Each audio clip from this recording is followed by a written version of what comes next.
ऐका रे माझ्या बाळांनो, ही शिकवण मनात ठेवा आणि आयुष्यभर पाळा.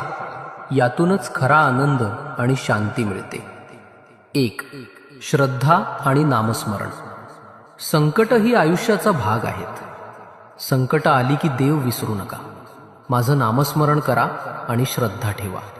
श्रद्धा ठेवल्याने कोणतंही संकट लहान वाटतं. 2. समाधान हाच खरा खजिना.